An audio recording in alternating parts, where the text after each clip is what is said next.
are Confessional Magazine, and this is More to the Story, brought to you today by Iris and Bo, whose toner helps keep my laugh lines in check, because you never know what our guests are going to say.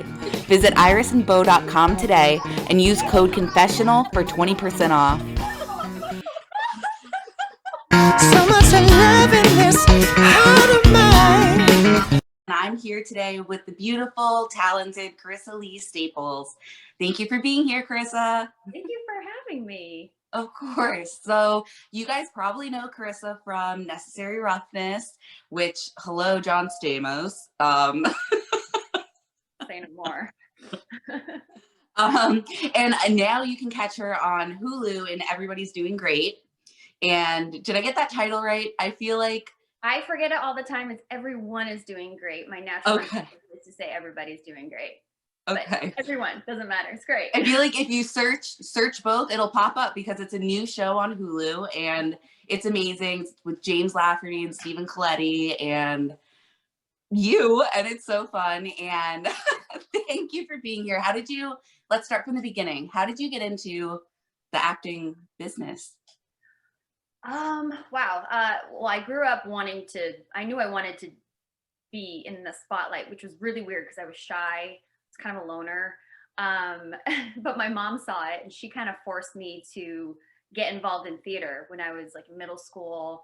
And then once I started doing musicals and I came out of my shell, I was like, this is my purpose. This is what I want to do for the rest of my life. And I studied in New York, and then a lot of it has been just like connections and luck along the way. And I never stopped. So yeah, a very grassroots effort. When you don't know anyone in the business or anything about it, I would say, yeah, get into a class or a theater. And that's what I did. And the rest is history.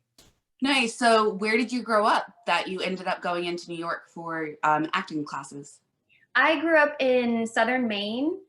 And we go either two places. We go to Boston or New York, really, for people who want to get out of town. Yeah. And New York was very familiar to me because my aunt used to live there and I would visit and it would be so magical. We would watch Broadway plays and yeah. This is where serious actors come to study. So I went. There. Yeah. So what would you say was your first, like, I have been putting in all this work and somebody else is noticing now?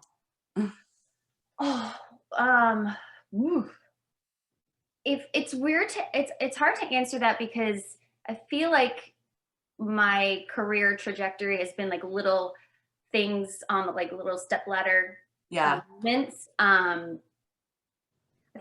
think Necessary Roughness it just kind of came out of the blue. I wasn't working for a year. I didn't really have good reps. And I met someone who offered to get a meeting with his agents or his representation. And then a couple weeks after, I had a self-tape to do. And then I booked a series regular off of that self-tape. And then that's when I started feeling like, okay, now I'm in it. I may not be necessarily recognized, but I'm now kind of respected as an actor, and I'm getting in more doors, more rooms. So it really pushed me to a different category of actor. Mm-hmm. And so I have to ask, what was it like being, even in the same, I don't know, 500 feet of John Stamos? You mean Uncle Jesse? Yeah. It was really surreal. I feel like I was green still. So I was very intimidated and shy, even though we were all part of the cast. But having it be John Stamos made it worse. He looks different. He's smaller in person, which random fact, he's tiny. And I actually love knowing this fact because, like, not everybody can be on a pedestal forever, right? Exactly. There you have it. And he's still so handsome. But I was off camera one time and I was watching him work, and then I saw him on the monitor, and it's crazy how the camera just loves him. There's some people where once the camera hits you, it's like, whoa, he's that kind of guy. You wouldn't know that necessarily in person. He's still attractive, but also the nicest human being, which thank goodness, because that would have shattered all my dreams. He was very, very kind. And he's always willing to take a picture or greet his fans or have his fans come up and greet him. And I was really impressed with his behavior, his demeanor. So. It seems like he's down to earth, which is really nice and refreshing, because a lot of people, you know, growing up, you look at the screen and you see these wonderful, beautiful, fabulous, and sometimes not so fabulous people on TV or the movies, and you kind of separate the human that's behind the actor. And sometimes, you know, it's really refreshing when like you hear that the people are seeing that it is this genuinely kind human, and he's like getting to show that to people is cool. Yeah, it's so nice. And it's weird to me how an actor can be so lovable on screen, and then the POS in person. Well, it's not weird because you see how they get spoiled or they get jaded with that fame, that breach of privacy, but that's what you signed up for. Right. You don't necessarily have to be the nicest person, but gosh, I guess to be a fan, and if you met your hero and they were just not kind, that would just, I don't know, it'd be so sad. Yeah. It happens. Heartbreaking, right? Almost. Dang. Yes, but yeah, we're humans too. Like that, take us off that pedestal. Oh, I'm not on the pedestal. So how did you get connected with James and Steven for this new show, which is so funny? I mean, I was cracking at that pillow scene, and you were just talking about self-tapes, and of course my head goes to the first like episode where there's the awkward pillow scene, and it makes me wonder, like, how awkward are these auditions? Like, they never get that bad, right? It's kind of like once you do it for X amount of years, you don't even think twice about how ridiculous you are or what you're doing looks on camera, whether it's in the audition room or when you're at home, which is what we're currently putting yourself on tape. I think, okay, let me go back to the first part was I met Steven on we did a TV movie together. He played my fiance. It was like fun. This little rom-com years back, and we just connected. We had a lot of fun. We goofed around a lot off camera, and so we had that friendship, and we stayed in touch. And I was grateful he kept me in mind for this a few years later. So yeah, I love him. And then James is one of his best friends, so naturally I got to meet him and get to know him. They're just really, really great guys, by the way. Yeah. Yeah, I was gonna say, like, you can tell that, like, of course they were on One Tree Hill together years ago, but like it's like almost like transformative now, this show. It's like you see, like, it's like, is this vampire show that they're talking about One Tree Hill? Like, that's what like I think it's loosely yeah done. Yeah, it's like a farce on their current life situation, or yeah, and you can tell that like there's that like genuine connection and friendship, and I think that that's what makes the show so great, is that you can tell that they put their heart and soul into the script and the casting and all of the acting. There's just this like thing that like all good shows have, and this had it. Such camaraderie, and people may judge because they cast their friends, but when you have such a good rapport with people, it shows on camera, and that's important. It's about relationships, and so why not create something and then get people you know and who love and respect, and then make something magical together.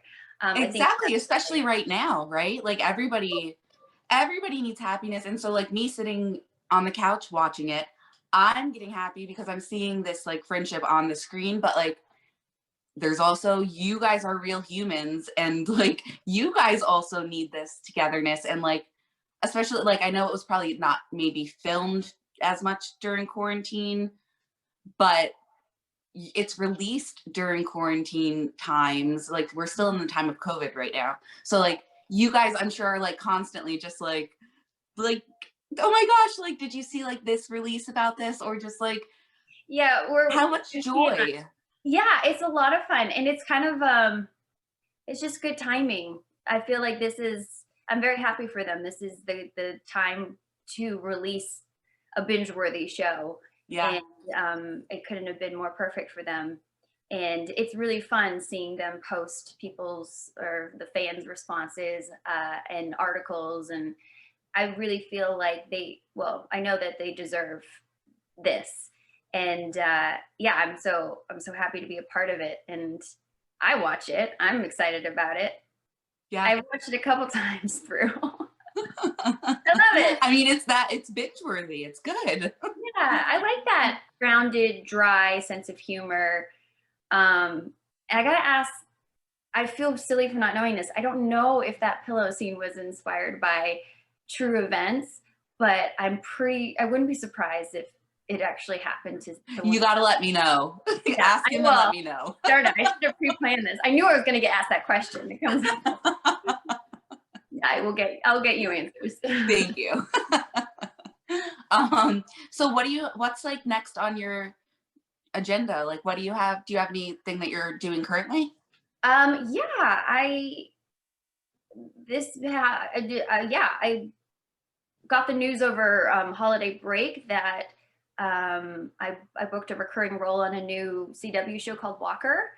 And right now I'm only in 2 episodes, but I just shot the first one. I just came back from Austin. And congratulations. Thank you so much.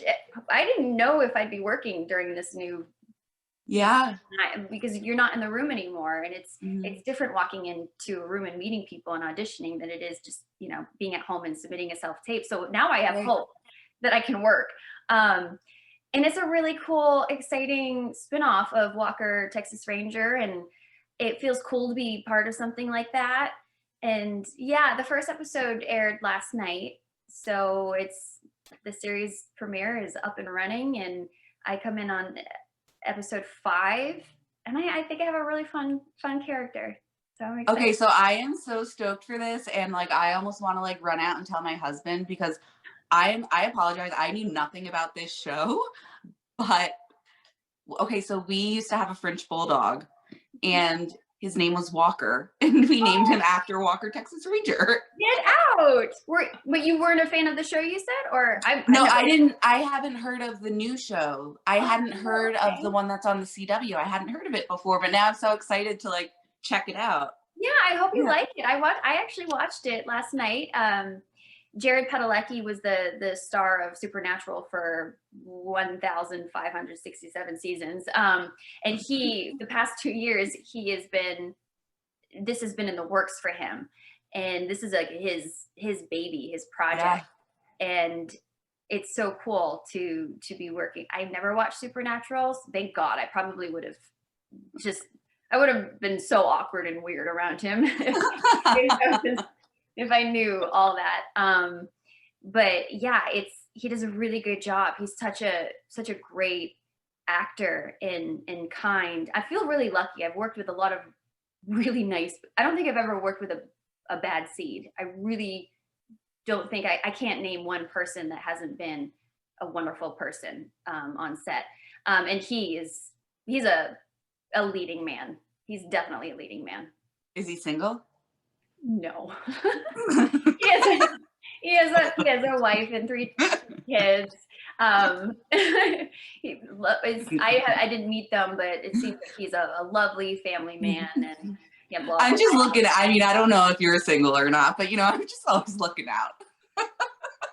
Thank you so much. That's really like all we can do these days as a single actor is maybe hope the next project you meet someone on it. Right. That's the only human connection you have.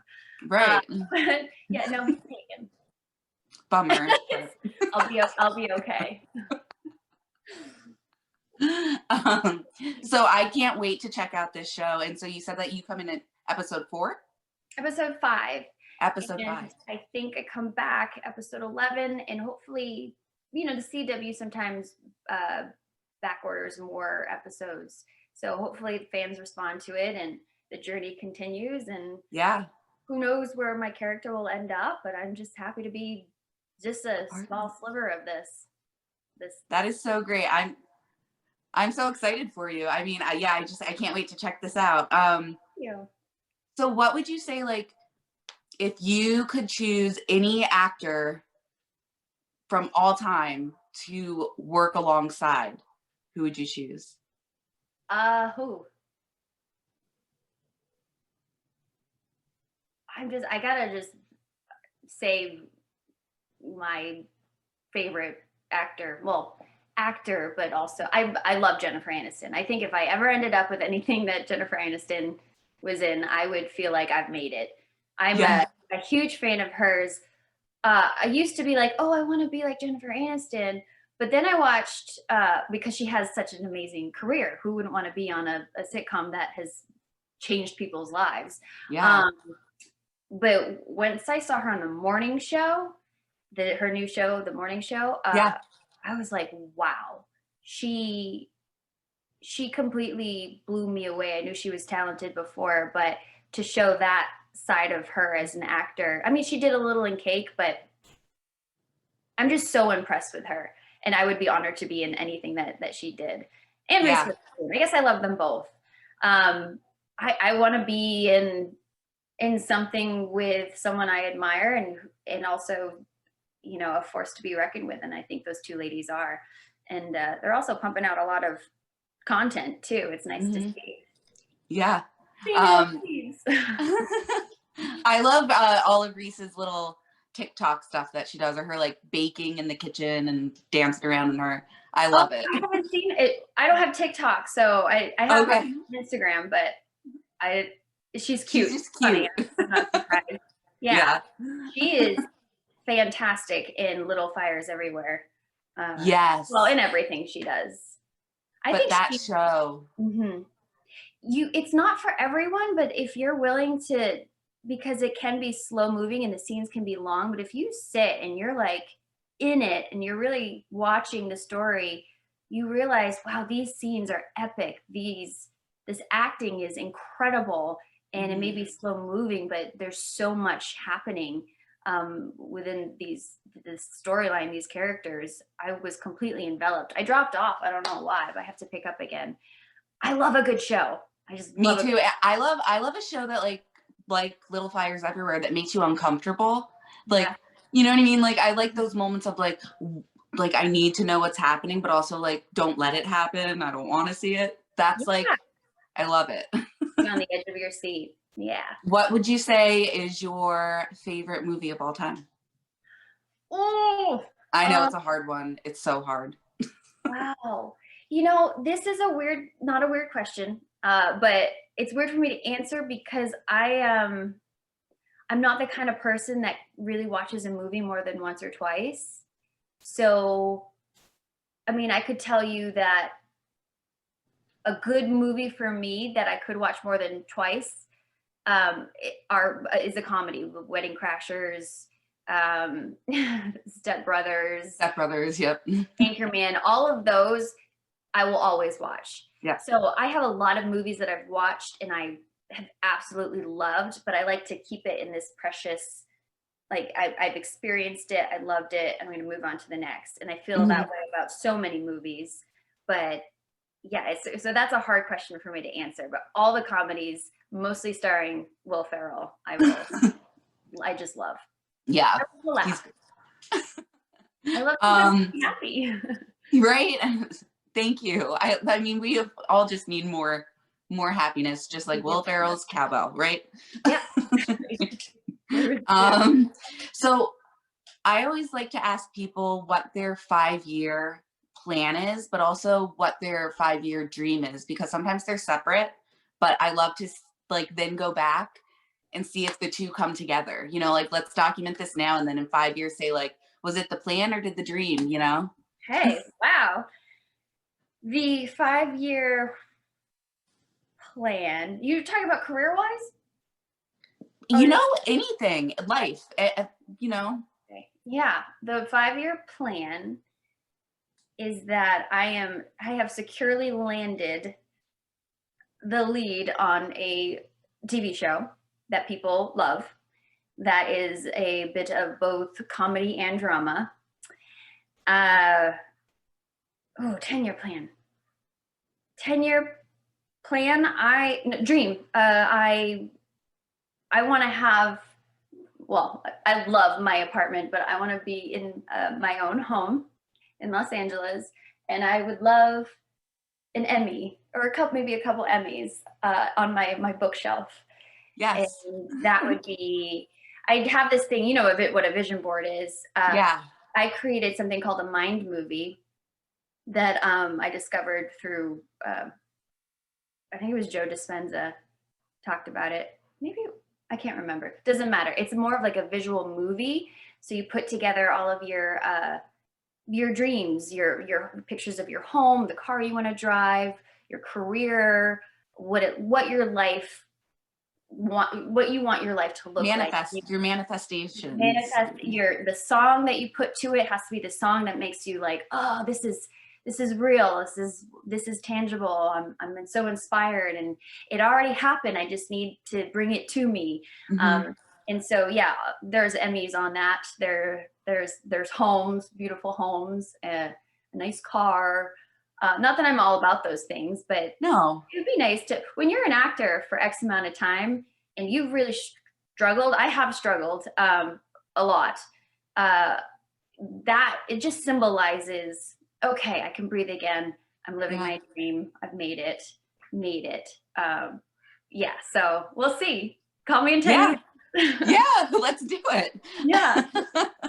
I mean, I love that for you, and I see it for you because even just through like this conversation, like you're just as genuine. Like I could be talking to a friend that I've known forever, and that's just really nice, and people can tell that, and that might be why like these things that like are in your vision movie that you made, they are going to be like in front of you. They will. Yeah. I'm already seeing it.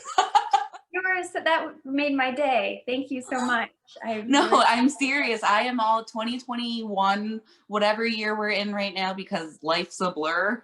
Like it's all the year of just like making it all happen. And I really feel that for all the people that like have found true joy in their lives, I really feel like this is the year that, because we've all suffered so much, that like there's always a silver lining. There always is. Absolutely. And I wish nothing more than that for people, especially after this year.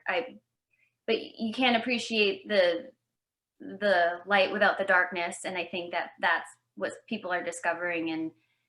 And there comes a time where you're just like, okay, I can keep wallowing, or I can completely work on what I can control and flip the switch a little bit and embrace hope again, that there is hope for a better future. And yeah, I really hope that people have a better year. I really do.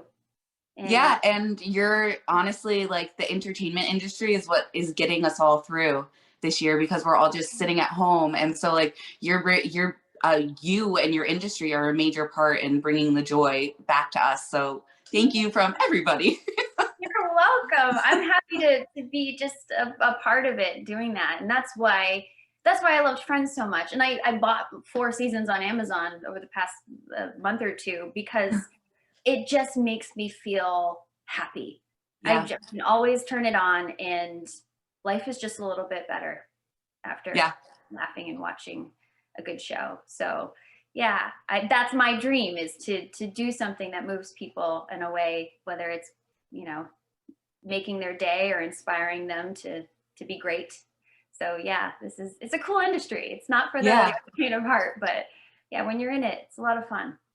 Yeah. So, you know, with the past year being so difficult, with things being shut down, you said that you just got back from Austin because of Walker. Mm-hmm.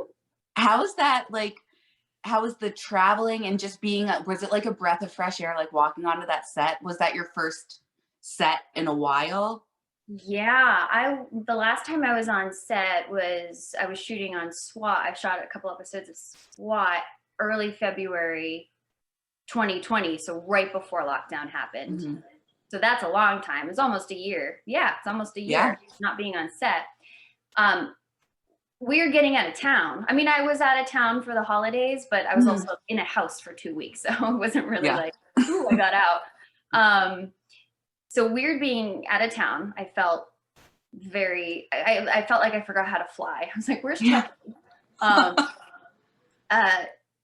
Being on a set during COVID time is much different with the mask qualification, like the standards that you have to meet. We got tested every day before working. You essentially, I mean, you could eat lunch with people at a distance, but I just ate lunch in my trailer. It was kind of isolating. But yeah, no, it was, I think it felt, it's always a dream when you're working, but I feel like it felt more like a dream this time because 2020 was such a dark year. And then here I am working on a TV show during the pandemic. It was, I was just full of gratitude and thought, how cool. These are strange times, but I'm doing it. And yeah, it's a great cast, great crew. So I had so much fun. Yeah. Oh, I'm so excited. I'm going to watch it this afternoon for sure. Well, Karissa, I can't thank you enough for coming on here today and just chatting and bringing some light. And I can't wait to share your story. And just thank you. Thank you for having me. This was so nice. A cheeky little Saturday interview. Like reason to put makeup on and put rice in my hair.